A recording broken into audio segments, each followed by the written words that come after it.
Hey everyone, it's Hazel West, and I'm here with my May reading wrap up for 2017. So, I didn't get much more reading done in May than I did in June. I just read 6 books. I'm sorry, April. I haven't done June yet. I just read 6 books, but I still, um, I was still kind of on track for my reading goal this year, so it's not really that much a problem. Plus, I read some really good books, so the first one that I read was Spindlefire by, uh, they always cover the names, Lexa Hillier. And this was my buddy read with my friend Mara from the Reading Hedgehog. It is a retelling of Sleeping Beauty, which I actually have not read a lot of Sleeping Beauty retellings because I always kind of found that story rather boring. But this one was really, really good. Um, I ended up really enjoying this one. What I didn't know is that it's gonna be like a duology or something because this one definitely ends on a cliffhanger. And yeah, so it's gonna have a second book. Um, but I kind of wish I had known that before I finished it, or before I started reading it, but that's okay. I still really, really enjoyed it. So, essentially, this retelling is set kind of in a fantasy world where that's kind of like France actually in a lot of ways. It kind of that's the vibe I got, like kind of medieval France. Um, and there are kind of like the people, and then there's like the fairy court, who the fairies kind of dictate the rule of the land as such. Like they're kind of the real power.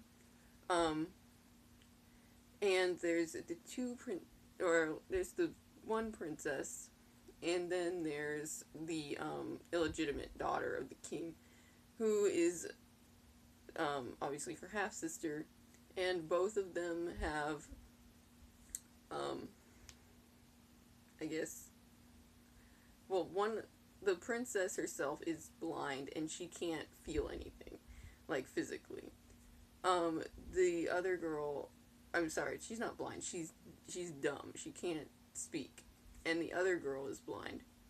Um, because in this world, when the fairies give gifts, like gracefulness, whatever, they take something away as well. So I thought that was a really interesting concept. Um, because it seems more actual, like actual fairies, because fairies don't give you things without, you know, they they they want something back. So it's kind of it was really interesting to read um, something from the point of view of a blind person. I think that the author did a very good job with that. Kind of letting you, I don't know, it felt very real, and I really liked that also in the book, All the Light You Cannot See. So I thought that was interesting that I've read several really good books with blind characters from a first person perspective, which is very interesting to me. But anyway, so apart from that, I don't want to say too much because I don't want to spoil this book, but I thought it was really interesting what she did with after she gets you know, pricked by the spindle and cursed to sleep, because instead of doing like just, oh well, this character is just going to be unconscious for the rest of until whenever, um it's actually she was thrown kind of more like into a dream world that's essentially like kind of sort of a pocket dimension that this other fairy cooked up. And I thought that was really, really awesome. So overall, the storyline and the setting is amazing. I loved all the characters. Oh my goodness, they were just so good. Yeah, I Isby is the blind girl, and the other girl, what is her name? Uh, I don't know why I can't. Aurora, duh, because that's just like the Disney movie, and I don't know why. And then Gilbert, who is Isby's kind of love interest. He is, I just love him so much. He's like my favorite kind of hero. So overall, I am really, really looking forward to reading the next book because this ended on such a huge cliffhanger, and I want it now. So I was very happy we picked that one up. After that, I picked up Revenge of the Evil Librarian by Michelle Knudsen.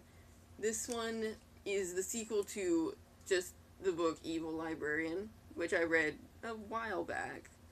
I didn't know there was a sequel, but I just saw it at the library and I'm like, well, it's really short, so I needed a couple, like, short, quick reads. And I've been reading, like, a lot of heavier stuff, so I was like, you know, just kind of like a contemporary supernatural thing is probably what I need right now. So I picked this up, and it was okay. I didn't think the book needed a sequel to begin with, and this kind of proved my point. I think I did end up giving it like 3 out of 5 stars, but I don't know. It's kind of almost more like 2.5. Like, it wasn't terrible, but it definitely didn't need. I don't think it needed to happen. And it just. What I liked about the first one was the relationship between, what's her name? Cynthia and, her boyfriend. Because it was kind of like they got thrown together because of all the trouble and ended up working together and kind of slowly falling in love because of that. So it was really actually not a bad romantic relationship at all. This one, of course, made it angsty and problematic, and it was just annoying because I hate that. And I don't know, I just didn't think it needed to happen. So yeah, it was kind of entertaining, but at the same time, it was kind of annoying. I'm glad it wasn't any longer than it was. So, yeah, not like the worst book I've read, but I don't think it was necessary either. After that, I picked up Valiant by Sarah McGuire in more of my retelling craze because I just can't get enough of retellings lately. This was one that was recommended to me by Mara, and it is a retelling of The Valiant Little Tailor, which is a Grimm Brothers story, and it is so, so good. I think I ended up giving this one 5 out of 5 stars. I really, really loved it. This is also a gender bent version of The Valiant Little Tailor, like, it's a female protagonist, and I rarely ever like, gender bent fairy tales unless they're done right, and this one was done right. And not only that, it was very, it was a story where she dresses, as a man because, when her father is no longer able to do sewing and tailoring and stuff, she has to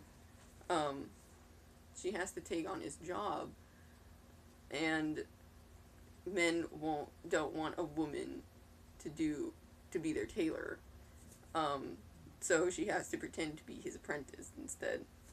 But anyway, I thought it was really good, and it was just, I loved the characters. I thought they were amazing, and it was just, I don't know, like, there's not, oh, I mean, I really liked it. I don't know why I can't think of anything to say about it. It was just, I just thought it was a good book. And, I would suggest it to anyone, because it's not a very well-known book either. So, if you like retellings, I would pick this one up, because I think it wasn't, another thing about it was that it was not, like, it didn't have a feminist agenda, even though most books where girls dress as guys do. So, that was another point toward it. And it was really good. I liked the way the story turned out. So, I would highly suggest that to anyone who is looking for a really good, strong heroine, a lovely romance. I love the romance so much. And just a nice retelling.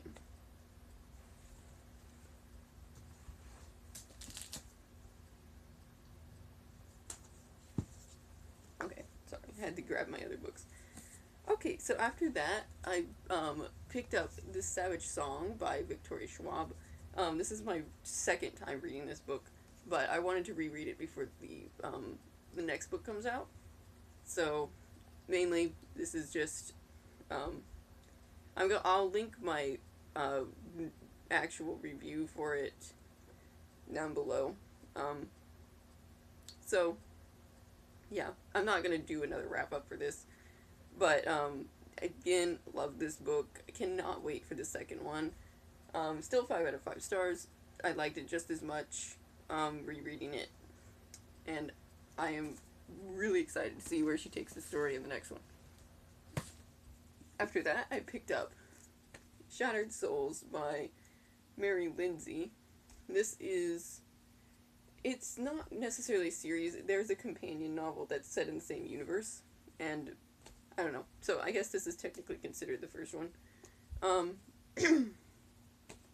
I just decided to pick this up because it's been on my shelf for a while, and it's kind of a, it's kind of a weird, um, contemporary like paranormal story where the girl is, she can hear ghosts and she can talk to them. So she's supposed to be like kind of a mediator between them and help them figure out like how to let go and move on essentially.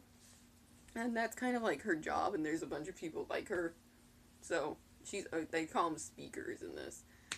And then they're supposed to have like these protectors who kind of like, you know, help them get the ghosts out and all that, because or help them do stuff while they're talking to the ghosts and stuff. It was kind of an interesting concept. I did enjoy it. And the main character, Lindsay, she wasn't that bad, and I did like the protector guy whose name is Alden. He wasn't bad either. I mean, really, overall, it wasn't like a terrible, annoying teen romance. So, I did enjoy it. Ended up giving it 3 out of 5 stars.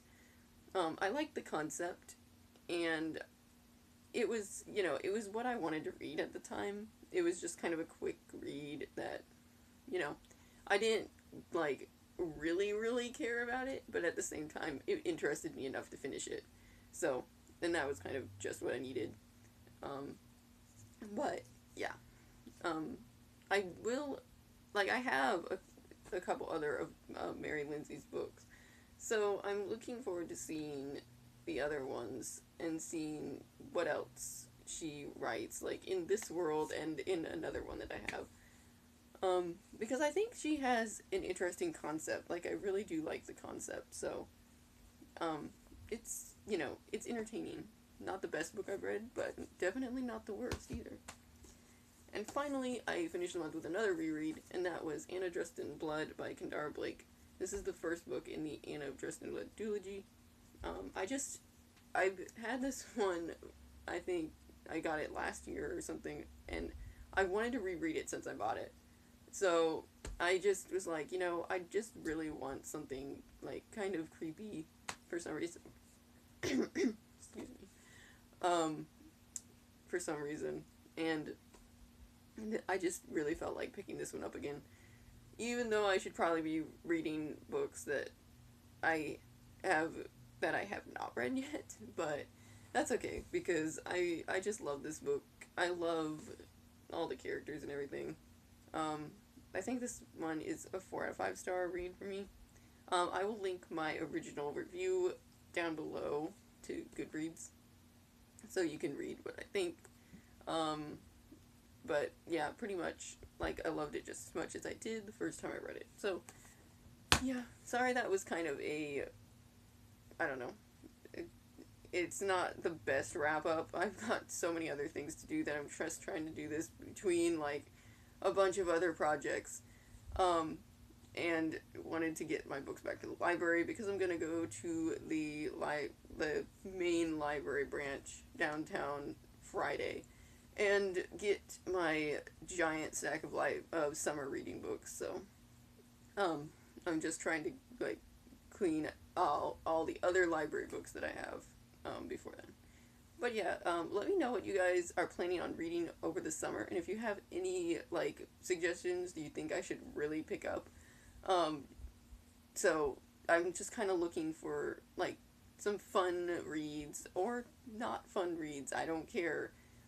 Everything else is killing me this year with fandoms, so I don't know why I should worry about that happening even more. Um, just give me some suggestions you have, um, and I will see what I can find because I'm really interested. There's a lot of books that I really want to get to this summer, so I'm really hoping I'll have the time. So, I hope you guys all have a good summer. I'll talk to you later. Bye.